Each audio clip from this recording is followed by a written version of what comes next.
right now. Okay, so Alright, so we thought back about to our bans talk. Olaf ban being Olaf. potential. I Ash think was taken Jhin, off maybe. the table before. I also think Jhin could be a big one. Irelia could also be a big one, but it depends on. I think not. See, now I would not ban her simply because she only got ahead because of the lane swap. Yeah. However, it was still one of JWoww's champions that he performed well on. Yeah. That perhaps you just want to take away. Yep. You're not wrong. Especially seeing as Llama Bear now coming in, we haven't seen him play with Huma before. We don't really know much about him, what his playstyle is like, what his champion pool is like. So just make sure the laners of Huma are not on something that they can carry with, which forces Llama Bear into a position where he has to carry, or at least get his laners ahead. And that could be a situation where Taiki has more experience, has a position where he can try and punish Llama Bear, who's constantly trying to set up his laners for success. Well, we do have the first bans coming out here, and I think we're completely off the mark. Trundle Syndra banned at Team 4, taking away this was all Icon stuff that was Syndra. banned in Last game 1, yeah. so things aren't changing very much. There's the Karma. There's the Karma. 1 out of like 6. And then, yeah. Okay, so if they don't ban the Irelia, then at least that's another one in the bag. Please Jhin ban. I don't expect the Jhin ban to come out from Forge. It just seems unlikely to against Huma. Like, why? No, Chrislin doesn't. No. I'm sure he can play it, but it doesn't seem like he doesn't really play a lot of Jhin. Yeah. Right, so the final ban will be. So they're going to stick with the Ashe ban that they had in game 1. So Team Forge on a similar wavelength to us. That, to be honest, the game was decided by a late game decision, and the reason they fell behind early was because of that poor lane swap. So there's no need to make drastic changes, simply because if they'd played a little bit differently, then the game could have swung so very easily in the other way. So why make drastic changes when there's only very small things that need to be rectified? Yep, pretty much. If they lock in this Olaf, I'd like the Olaf just to deny it from Team Forge, because that was a pretty big part of their composition, despite Huma denying both the Karma and the Sivir last game, which made it harder for Olaf, but it was also those 2 kills early game when you just walked down bot lane and just like killed both of them, and then it was just like, well, okay. I'd like to see a Victor here. We've already seen how powerful it can be denying those Olaf engages, because the problem with an Olaf in particular is he can't be crowd controlled, so the best way to deal with him is to stop the rest of his team from capitalizing. Getting near him, so that's if you just put that gravity field down, it stops a lot of people. You can do a similar thing with like a Nivea and Azir maybe, and Azir as well, where you just basically create an area of control that the rest of his team can't follow up on, and then you get the Jarvan effect where you're basically left on an island without your team to back you up. That's the goal. Team Forge have not really revealed anything yet. 5 seconds remaining on their first 2 pickups. And what will it be? Let's see. Nothing. No. We've gone into dead time. Nothing, apparently. So I don't know. I feel like I'm in the Twilight Zone. There we go. It's like, I don't know what's going on. Did time just freeze for a second? Like, you weren't moving. I was looking at nothing was happening. I was like, did I just enter the Twilight Zone? What are you talking about, Pauls? The champion select was always moving forward. Oh, apparently. Well, there you go. There's an Alistair out from Heaver, so we'll just go. He's gone back. We were back in time. That was what was going on. Okay, I see. I understand. We want the engage. That's what they want. Both Alistair and the Hecarim as well. So Alistair goes in, Hecarim for the follow-up engage. This is really interesting because we actually had a great conversation about Hecarim this morning in our meeting for the LCS later on this week. Indeed. Where Hecarim seems to do really well in scrims, do really well in solo queue because he gets like 1 or 2 kills, he snowballs out of control and he becomes unstoppable. But in games, competitive games where teams are playing safer, a little bit more reserved, it's harder for Hecarim to get that early advantage, and so he doesn't start the snowball, he doesn't get the gold that he needs to ramp up, and that means that he loses his effectiveness and he just kind of becomes meh. He's like this. He's like this Shetland pony that everyone forgets about. So, obviously, Harpfari earlier on the day had a great Hecarim game. Yep. And I got sent in a great GIF, which was fantastic. Really illustrated the power of horses when they went up against people. Really good. I think I know which GIF you're talking about. So good. And yeah, when you combine that with the Alistair, you just have this great engage. You can either run at them, you can run the flank, you have TP. Just all angles you can attack from, which is exactly what Forge want. Good stuff. Well, yeah, that is what they want. We had picks by Huma, by the way, which were Nidalee and Thresh. Thresh as we called it earlier today, like the least in the bot lane. Most of them usually... Whoa, hang on, what? because it's like very much a skill pick, and it's just like pretty much every support will have that in their arsenal, and maybe not the most meta pick right now, but when you pick it up, maybe it doesn't work every single time, but if you can make those plays happen, if you can get those picks, if you can land the hooks, then it becomes very successful as a pick. Oh, and Gap. Yeah, we're going comfort here, boys. That is exactly what we're doing. Draven for Gap. Ooh. Heaver will be on Alistair. Ike are going to be on the control mage like Victor. Taiki doesn't care about comfort, he's just going to go Hecarim. And maybe the Hecarim will work, because we're in Whoa Challenger. now. Like, loads of Whoa kills now. happen all the time. Whoa now. We do not know that that is a Hecarim in the jungle. Could be Hecarim up in the top lane. From Mimic? Could be. Seems more like a tanky champion to me, my friend. We'll see. We'll see. I put my wager on jungle. I'm just saying it has the flexibility. He did. You We don't did see necessarily a know. Hecarim early on into the game, into the day as well. Alfari, yeah. Yeah, Alfari. And it's much easier to get your Trinity Force up in the top lane because you get more gold. True. But the Nidalee pick will be really good at pushing him around in the jungle because she is good at skirmishing. She's just naturally good at invading, a lot of mobility, fantastic wave clear. Very difficult for a Hecarim to trade back with her. So really good in terms of the jungle matchup so far for Huma. Whoa. And That's actually been locked in. I couldn't see from this angle. yeah, we're so, going to get a Twitch and a Twisted Fate.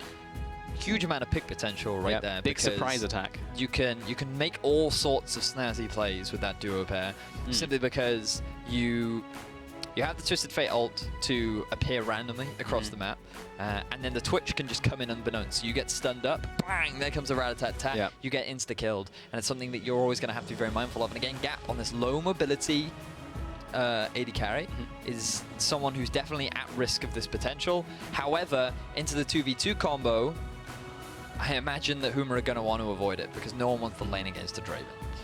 So, last pick coming in from Forge. I'm fairly confident it's going to be a jungle Hecarim just because I'm looking at the summoners, and he had that all along, so I'm pretty confident.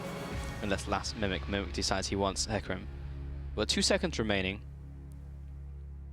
It's going to be the Gnar. It will be, and that will be Gnar laying into Olaf. against who? Oh, Nidalee, yeah, okay, of course. For some reason I thought the Olaf was wrong. Yeah, top lane, Olaf versus Gnar. This is another JWoww champion. Another really good, another good side. What's the word? Split pusher. That's the one. That's the badge. Split pusher, really good at dueling, especially with the buffs that he had a while back now to his W, which actually gave him a little bit more dueling prowess because he gets more lifesteal. But against Gnar in the other game's standard stuff, when you go up against a lot, they have the range advantage, which means you get poked out a lot. But you can abuse the fact that in his mini Gnar, he is very weak. And if you land those undertows after undertows, you can actually chase down onto him and trade quite effectively. So wouldn't be surprised to see something like the undertow max.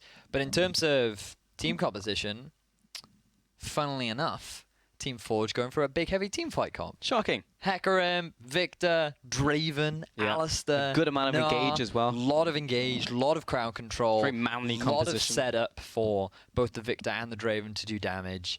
Meanwhile, coming out from Huma, they're going for somewhat of a pick style of play, going for more of the potential trying to catch you off guard, a lot of early pressure, a lot of early roamishing, some skirmishing. So their composition a little bit harder to execute, requires a decent early game, whereas aside of Mimic, they just have to not feed. They just have to hit the 20-minute mark with completed items, and then they can play things. They can play around the Dragon, they can play around the Baron, and this time, it will not be a difficult decision to make. If it is between Baron and Inhibitor, they can easily force the Baron fight because they will always come out ahead.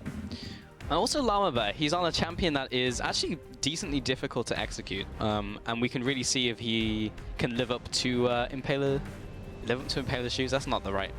Either way, jump on Twitter, use the hashtag HMA win and hashtag 4G win, and we'll see who will take this game. Still very important for 4G to pick up. This is literally Epsilon. make or break. Well, yeah, but Epsilon don't have impact on this game, do they? No, but they it is are in important 4th for place them right now. Yep. So 4G have to win this. Yes, they do. They want to jump back into the top 4. And we are into Summoner's Rift, as the announcer has informed me, you, and everyone at home. So, and the players. Lane swaps. Need to keep our eyes out on this, simply because Crisland wants to definitely avoid that Draven at all costs. As a gap. What are you doing? Kajor's gonna follow after, and the Draven should be going down, but he's still surviving. Kajor is the one to go down. Talk about early catches for Draven. Didn't even get any value from that. And Llama Bear will back away. Yeah, that went very badly, very quickly for Kajor. It did. Instant replay of that. Gap just face checks into 3 members. The stun card into the hook. The heal instantly comes out from Gap. He's going to flash over the wall. You think he's dead at this point, but he gets the lifesteal from the pot and just from his axes into the immediate flash knockup from Hiva into the ignite. Gap also gets the shutdown gold. Man, what a start for the Draven, and he's going to get himself an extra longsword as well. Oh my god, that could not have been a better start for Gap, but that looked terrible. But this is why I always have faith in Gap's positioning, because you think he's out of position, but in fact, it was all a ruse. He knew exactly what he was doing. Why he was the one that died in the last game. Therefore, it must have been his team. They let him down, that's the truth. So, yeah, standard indeed. lanes is going to come out.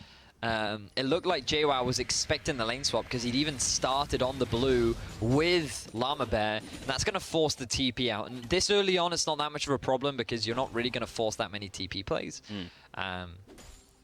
But still, Mimic does have that advantage. He has that option available should he want it.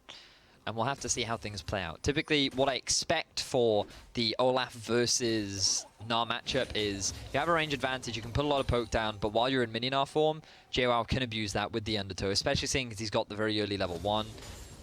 Yeah, goal, do not get hit by axes. Yas! Yes. Oh, yeah, and also don't get hit by that either. That's don't get happens, it. Yeah, don't get in range of Olaf because he'll hit you with Reckless Swing and hit you with undertow, and it hurts a lot.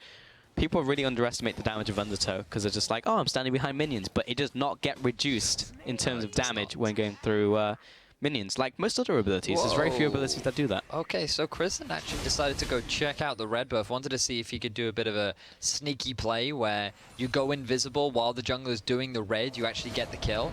Unfortunately for him, it didn't work out because Taiki started on the bottom half of his map. So well, he also did a full clear, so he also did a full the timing was off. So a little bit unfortunate for Grizzly. He's not going to lose too much in the farm department for it, though. In fact, he's actually ahead of the farm, largely because Gap lost some, being forced underneath the turret. And now, Huma, they're going to use this as an advantage to get a bit of deep vision down into the bottom half of Forge's jungle. So that means JWoww can just continue to play aggressively on this Olaf.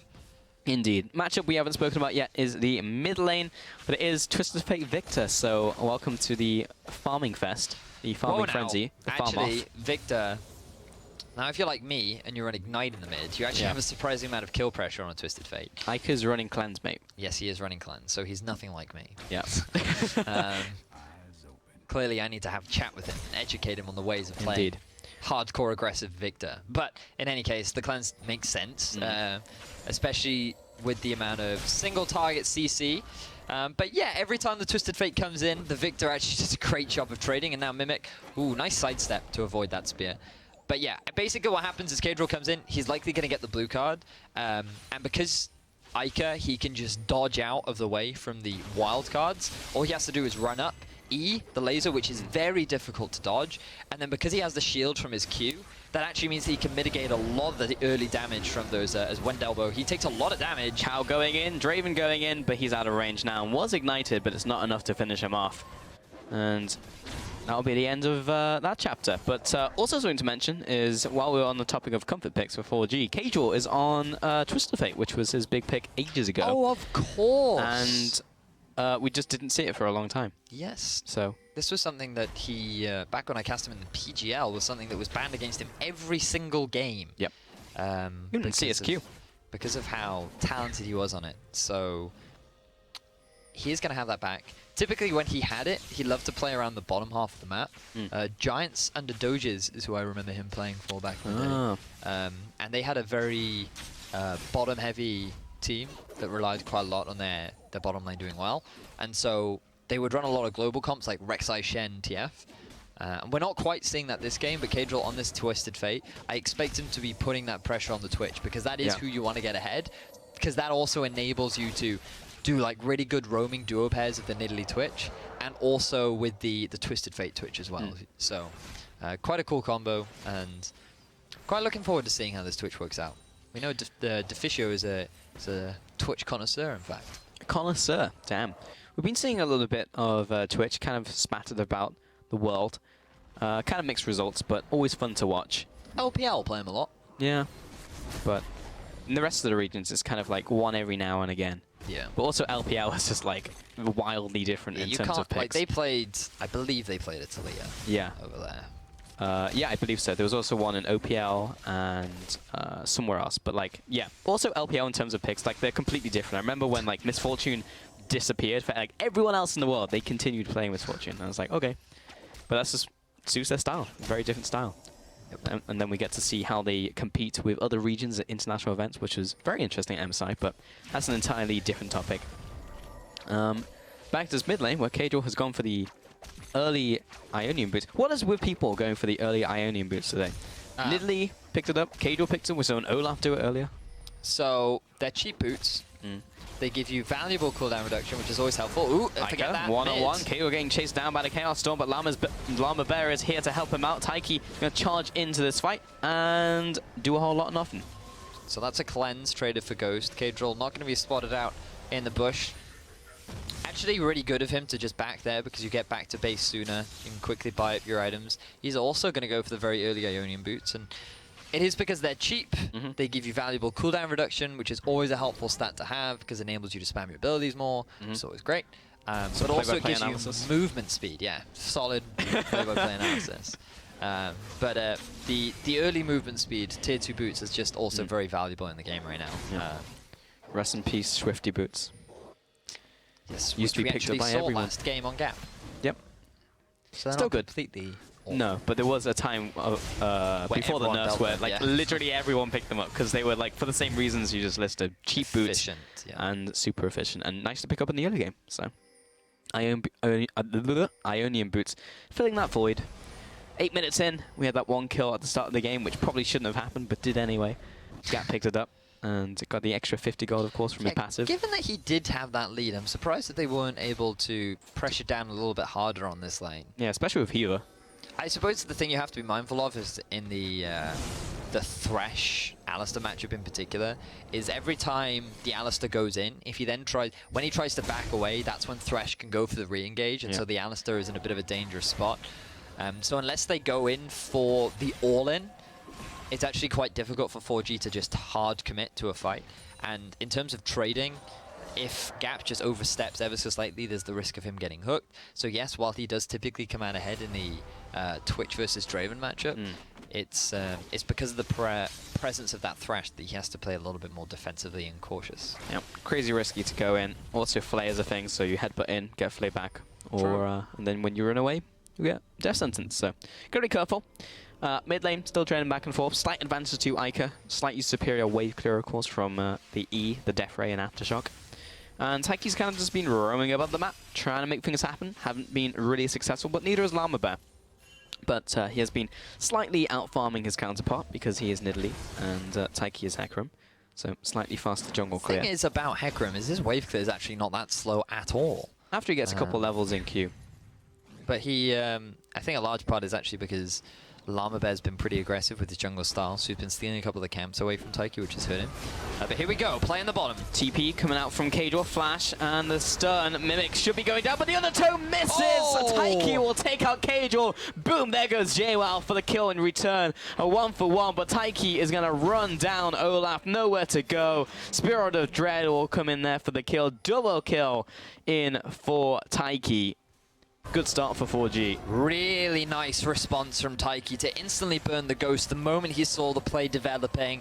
Not only was he able to keep Mimic alive for a little bit longer thanks to that onslaught of shadows fearing up Kajor, but he was then able to pick up the kill onto JWoww as well. And we talked about how this Hecarim needs that good start to really be this big snowballing pick, and now we might finally get to see an opportunity of that in action as Kristen. He has gone invisible, the hook lands onto Hiva. Hiva's level 6 though, and he'll instantly pulverize after the Unbreakable Whirl. Gap still putting the hurt down onto Wendelbo, but the Whirling Death goes wide, and Hiva, he's still punching away at the wrap, but Gap was not able to get in range. So we'll go back to that play in just a second. You can see Taiki already in the bottom half of the map looking to get the collapse onto the overextended JWoww. Kadrill then teleports in, forced to use his flash. The knockback into fear from Taiki was just so good, and that forces JWoww to have to go back underneath the turret to get the kill.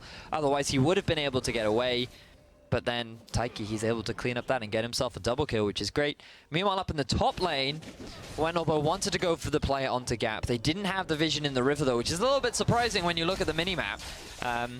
When Ica just roamed up to the top lane, dropped his full combo, forced both summoners out from Wendelbo, and then Chrisland also forced to use his heal to keep his AD carry alive. So big summoner spell advantage right now in favor of Team Forge. Question is, will they be able to capitalize on it? Because Taiki is level 6, does have the ult ready, and Wendelbo looks like a prime target to get a collapse onto. Yeah, Wendelbo putting that deep ward in. That's such a good bush. If you're just playing solo queue, just place a pink ward in there, because junglers typically don't path through that bush near red buff, so it lasts forever. And it gives you a lot of information, because there's so many different ways to get into that, because it's like the crossroads. And now Wendelbo will head back into the top lane and clear out the pink ward. Such value as a support there. Value. Llama Bear as well will be recalling. I wonder if Llama Bear is related to Mighty Bear. No, that's fine, because they're both junglers as well. I'm going to say no. Maybe not. Do bears reside in jungle? Well, I guess in Jungle Book, right? Baloo was in the jungle. Well, hang on now. What sort of a statement is that? Do bears reside in the jungle? Yeah. Oh, I suppose a forest and a jungle are different things. Exactly. I wasn't even aware that bears inhabited jungles.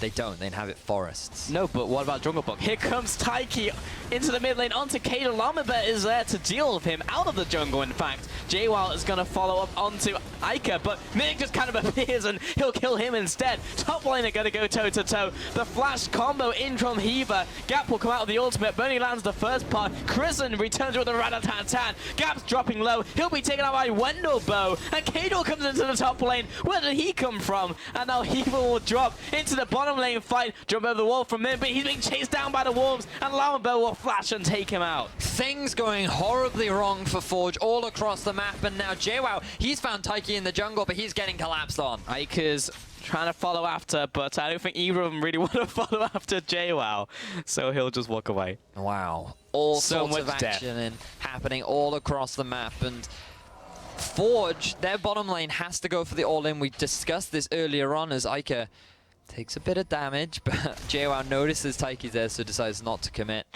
Tower also going to be going down in favor of Huma, and there's a lot that we need to backtrack onto because all sorts of things were happening all across the map. And true that. Look at this. So the 2v2, you have to go for the all-in. They decide to go for it onto Wendelbo, and that means a lot of resources were invested into the kill. Now, Gap, he might have been able to win this, but again, because of all the resources that were used, he didn't have his E, he didn't have his ult. Chrisland could then just clean up that fight. And you saw how much damage he took just from the basic attacks of Q, and unfortunately for them, they just weren't able to get the collapse down. Meanwhile, all sorts of action, all sorts of TPs had come out in the mid lane. Mimic took a huge amount of damage. He then tries to back off, but because of all this deep vision that Huma had, Llama Bear was able to spot him out, and again, get the kill, get the solo kill even, to put him at 1-0-0. So all across the map, things are going so well for Huma. Kadrill, he is at 0-2, but he's been a big part of why Huma have been able to get a bunch of kills. So 3k goal lead in favor for Huma right now. And Forge, who are desperately trying to get themselves a win. Early game not looking very promising for them. Not looking too hot. And remember, Llama Bear is a last-minute sub-in as well, and he is doing absolutely fine in this game. Oh, yeah. So actually not too bad at all. And Ico will back off in the mid lane. Silver linings. Taiki has 2 of those kills, so he's going to get closer to his item power spikes and maybe able to run all over this game. He's going Trinity Force. Now, I'm not a fan of Trinity Force in the jungle. Oh, hang on. Eva has been caught out. Does he have ultimate? Yes, he does, but he pops it very late, and Llama Bear plus Chrisland plus Wendelbo should be able to pick up this kill. Heaver's going to be annoying with his dying last cow breath. Sad thing is for Heaver is he's even in his own jungle and he's getting caught out. And you can blame him if he's trying to get deep wards, but when you're trying to ward your own half of the map and you're getting caught out of position, that's just a very unfortunate situation to be in, and just shows how much control Llama Bear has right now is Spear lands on the Taiki, level 11 to 9. Good lord, look at the damage. Great Scott. He's going to have to Shadow Dash away. On Sword of Shadows, but that's not even going to save him. Mimic, he's being chased down by JWoww, but the tower will finish off. Mimic, he can't quite get into Mega Form and stay alive. Double kill over the K-Draw. Now he has a respectable scoreline. Really good stun coming out from K-Draw to stop Mimic from turning into that Mega Gnar form, which would have given him bonus health and the crowd control needed to potentially get out of that sticky situation. But unfortunately for him, it wasn't enough, and Taiki getting pushed around by Llama Bear, handing another kill over. And Huma, they're just taking full control of this game. This is going rather badly for 4G now. Gap did hit an Iceman Spike, but really grasping at straws. And Crislin, he's from the shadows. The 1v1 between the ADCs. Whirling Death comes out. Crislin is going to be close, but Gap comes out on top. Was not able to get the Expunge down. I was going to say the actual name, which is Contaminate, but I just like that name, so. Crislin. For some reason, he forgot to use his Ghost Blade. Bah! Bah! Anyway, let's just backtrack a bit, see what happened here. The wards had been placed earlier on by Llama Bear to identify where Taiki was going. The gold card was thrown out just before the ultimate came down, which enabled to get the stun and get the kill for Huma. Good kiting coming out from Mimic, and you can see that flash coming out. If he'd ran into the bush fast enough, he might have been able to get the kill, but we have another dive happening at the top. Another dive onto JWoww. 4 members there. And they should be able to finish him off with no casualties. It was very close. Heaver almost dropped there. But another kill. So this game is quite back and forth in terms of kills, but it's the objectives actually being picked up by Huma, which are swinging this over to the team.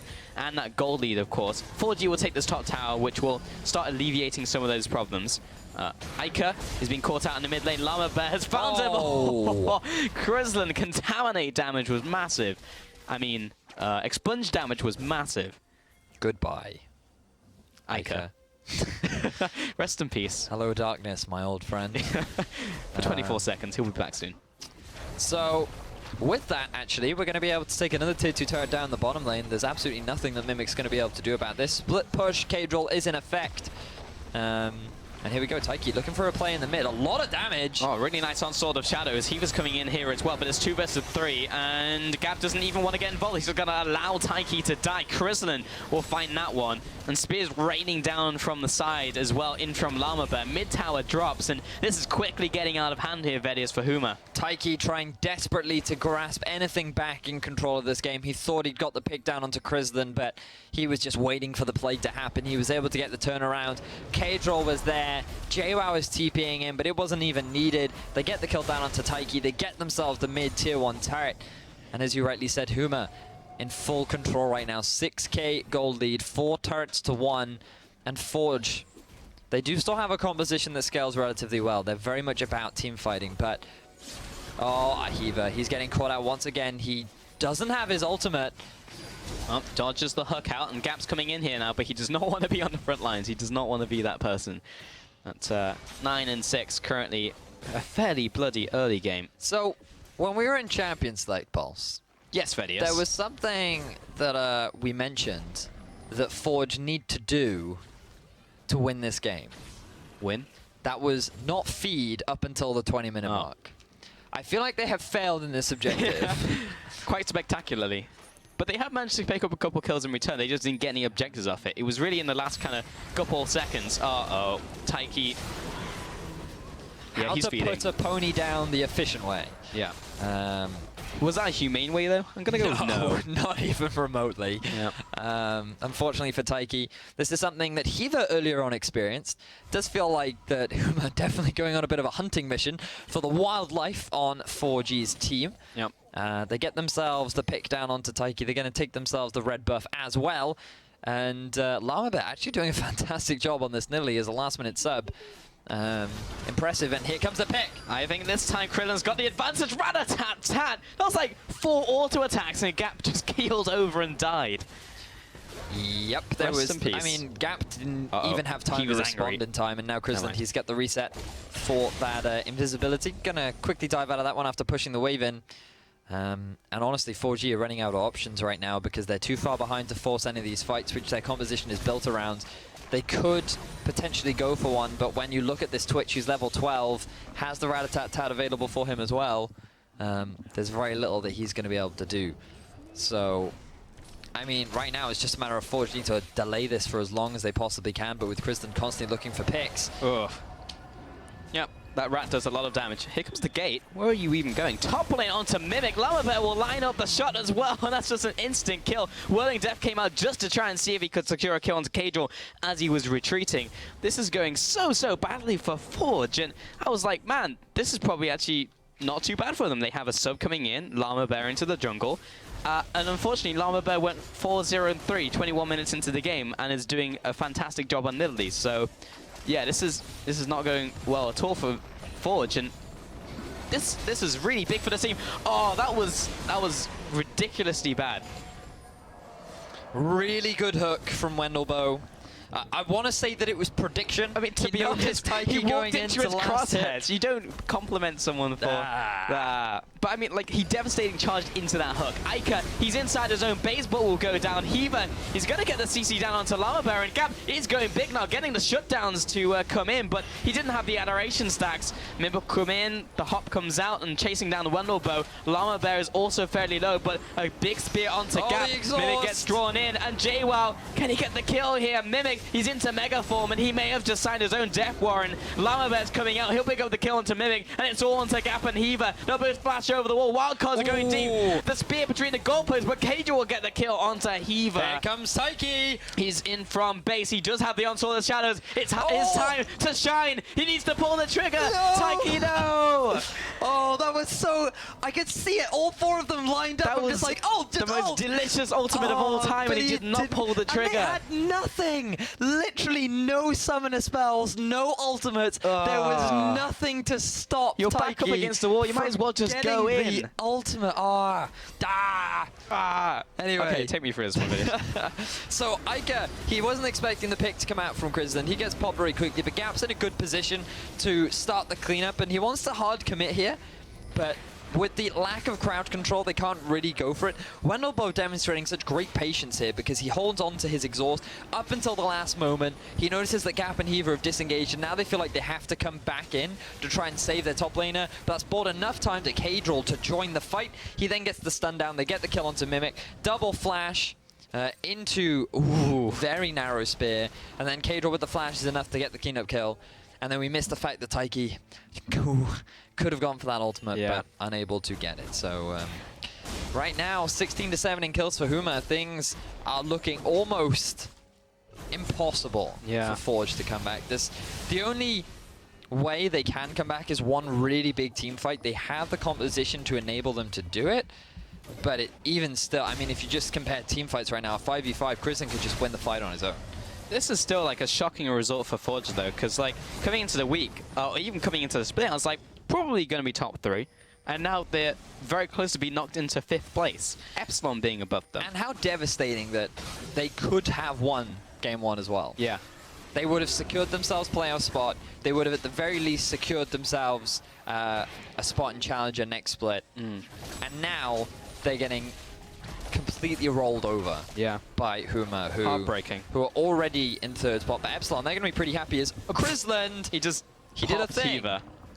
Heaver didn't even have time to pop ult. He died so fast. Over to Chrisland. 6-2-3. Really the dream for any Twitch player. Mid tower is going to go down, and I almost can't believe it that Forge are going to be eliminated this way, because I was just assuming they would be in playoffs, but gonna get knocked out by Huma here. Well, they aren't quite out yet. I know the pressure seems Talon just dies one after another. But still, the game isn't over until the Nexus falls. We have to remember Game 1, things are looking very dire for Forge as well. But if Forge keep allowing Kristen to get these picks, there are going to be very few options for them to come back. Here's Wendelboe. Flake comes out, defensive Onslaught of Shadows. Eva just doesn't really want the engage right now, and this is over a 10,000 gold lead at 25 minutes, plus 2 Mountain Dragons. So here comes the pick. He actually tries to get the kill down onto Gap. Decides to just go onto Heaver. Oh, and Heaver just doesn't ult. Yep. He was hoping to get it out of range, I think, and just walk it off, but nope. Yeah, that's unfortunate. It is very unfortunate. And just look at all the waves right now. Bottom is pushing. They'll send Olaf to go and clear that one out and have all 3 lanes pushing towards the base of Forge, who only have 1 turret.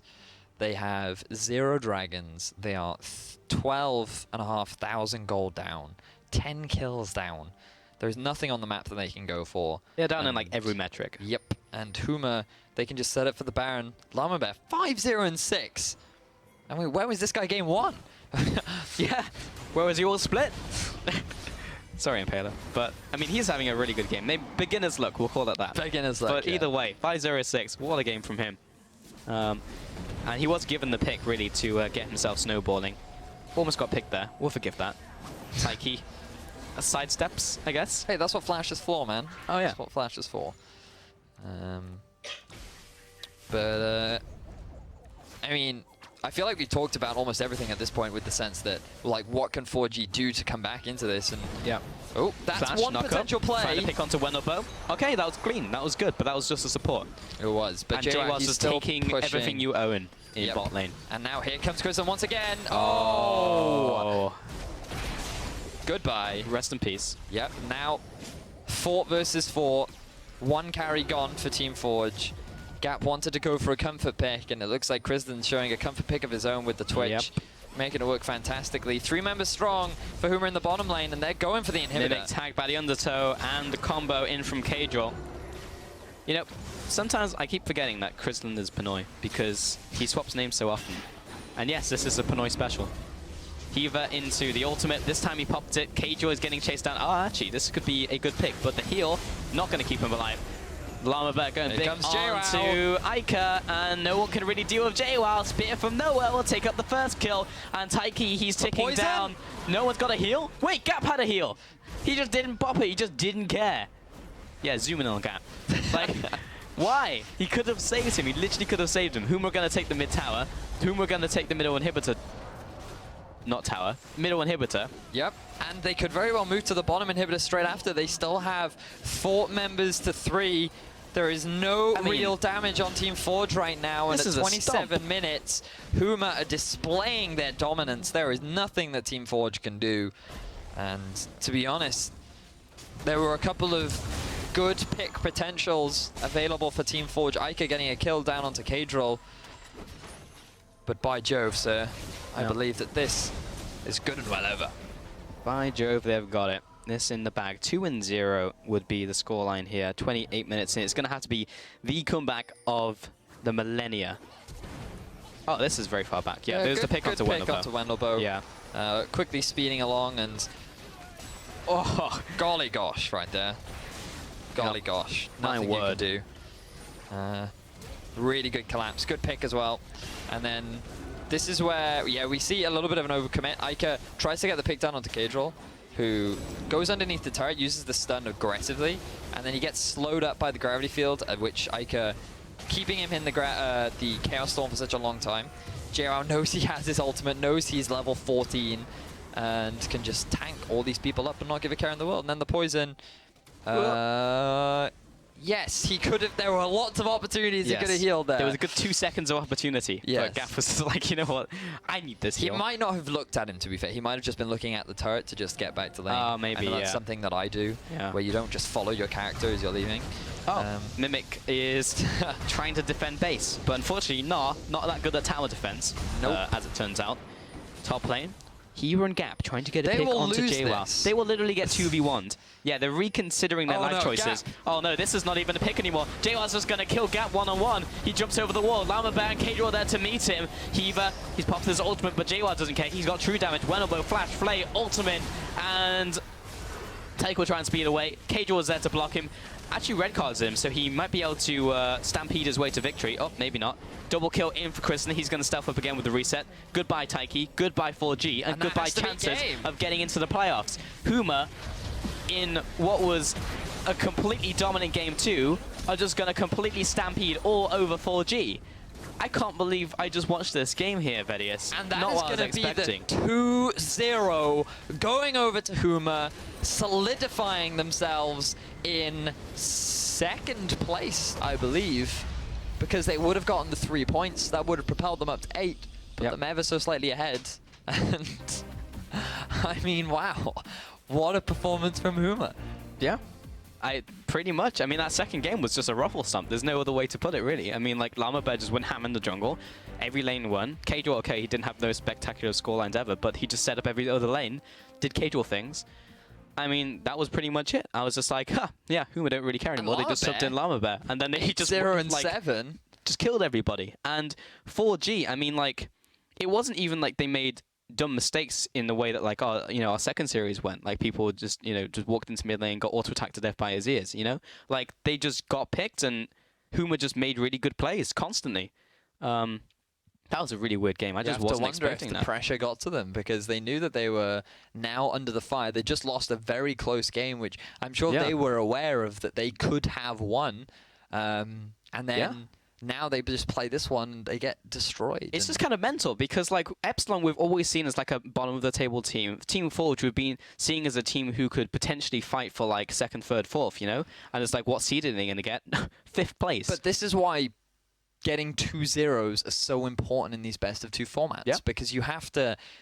The reward for 3 points is just so overwhelming, and it's the fact that if you're consistently better than the other teams, then you will be rewarded for it. That is why Misfits sit so far up on the points ladder. Yeah, no one can contest them because they are consistently defeating opponents that they are better than. They're not throwing away these silly games other than that one to Team Forge which they threw away.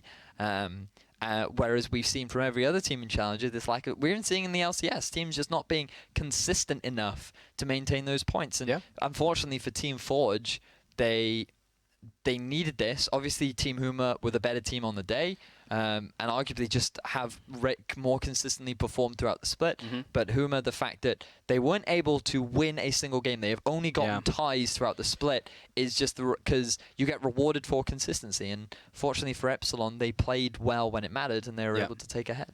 Yeah, which is so weird to say because it feels like Epsilon just did not do well through like many of the weeks, and like Team Forge probably had like the higher skill ceiling question mark. I mean, like they were the one team to take a game off Misfits. Like they were that one team, and they had a lot of promise coming in to the tournament. They were one of the maybe more interesting teams to watch as well in terms of how they play out the game. Like all of their games usually at some point will have a lot of kills and a lot of action going down. Yeah, I'm just flabbergasted, quite honestly, Vedius, at this result. Absolutely flabbergasted. Baffled. Totally Baffling. car-parked. Yeah, I'm trying to think of more pompous English words, but... I just remember the Michael McIntyre joke of, you know, where you can make anything sound like you just had a bit too much to drink. So you could say something like, I was completely gazeboed last night. utterly card. I mean, I cannot believe how flower-potted I was. Well, let's see how flower-potted Chrislin is, because he is on the line here for a Skype interview. So, hello, Chrislin. How are you doing? Hello. Hello. I'm good. That was quite a crazy second game, busting out the Twitch as well. And, yeah, you guys brought in Llama Bear at the last minute. What was the reason for that, actually? We had internet issues with Impaler, and we had to choose starter yesterday, so we were like a bit scared for game 1 because we didn't know if he would like get a lot of spikes. Okay. And then like afterwards we just wanted to like secure. We were already secured in playoffs, so we wanted to give Llama Bear a chance, and we will look for the option maybe to add like a 6-man for playoffs. So that could be a possibility. I would say it worked out kind of well. He had a really good performance.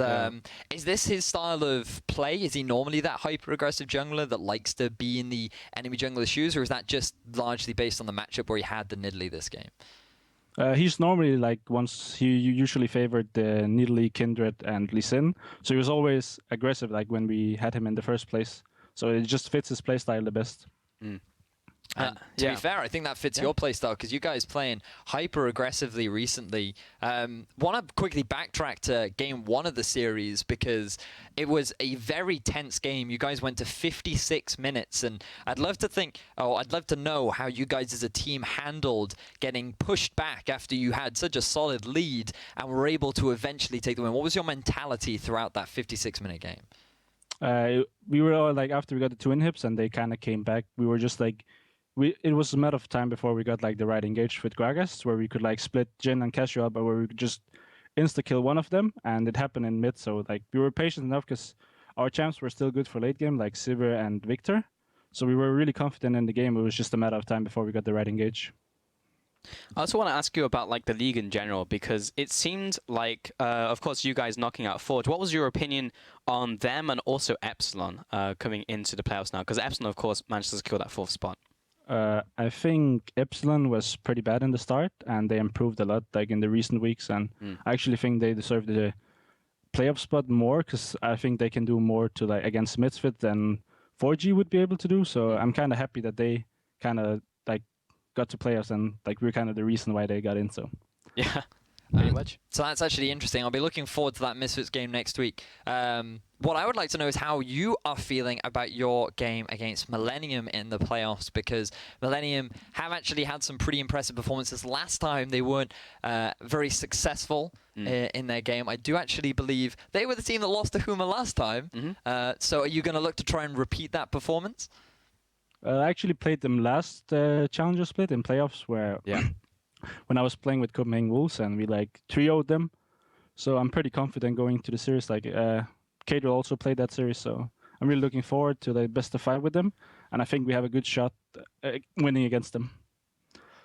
Yeah, I think so too. I mean, actually, like the result was very surprising last split, and maybe less surprising now if you guys have looked even better this split, and Millennium arguably looked worse as well compared to their performance last split with Handsammer. So, yeah, very interesting. And yeah, so in this last game, we saw a couple other picks come out from you guys. We saw the Twitch come out, of course, the Twist of Fate as well. Cajal was very known for that champion. So what are the conditions for you to bring out these champions? Well, for me personally, like I play Twitch in scrims sometimes, and whenever like we're getting down or we don't have like much profit from like scrims, then I just pull Twitch out and we normally win with it. So it's like when we just want to go full ham or something, like when there's not as much on the line. Yeah. Because like we feel there's like no pressure, so we can like play as freely, and that's why we were like running around doing normal. Like there wasn't a lot of macro in this game. We were just mostly like, okay, we can port on this guy and kill this guy. Okay, I can go in this here, and that was just like feel like it was more like K-Drill is his signature champ is like TF, and I'm normally known for my Twitch and scrims, but not so much in tournaments. Like I think I played it once last split in Challenger when it was last game as well. Like it didn't matter if we won or lost. So that's actually a really interesting insight, and because as an AD carry, you're now currently playing on 6.13. Next week you will be playing on 6.13. As a final question, what do you think about the support item changes, and do you think it will have a big influence coming into the playoffs next week? Yes and no. I think there can be like, there will of course be more like Soraka, Kama, and Nami, like, and then maybe fade a little bit away from the Braum, but I still think like he will still be a strong support. So it's not that much. I just think the Lulu buffs as well it's not that important, I think.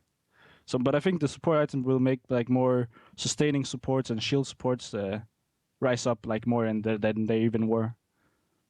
Cool. Very interesting insight. Thank you very much for the interview there, Chrisland, and congratulations, of course, on the 2-0 and a great split. We'll be seeing you probably next week for playoffs. Yeah. See you next week. Thanks, you. See you next week. Thank you. So that was a really insightful interview. It's good to hear from Chrisland once again, who's now going to be fighting for his place into the promotion tournament so that maybe he can have a chance back in LCS once more. Indeed. It's funny when like we say goodbye to people. I feel like we go into like our real life personas like, thank you very much. You know, I don't know, it's weird. Just go into like super real life mode. But yeah, what a crazy way to end the split. I know, right? Mental. Well, it was definitely an exciting day, but remember to tune in again next week where we'll be kicking off semi-finals with first place Misfits taking on fourth place Epsilon on Tuesday, and second place Huma fighting Millennium in third on Wednesday.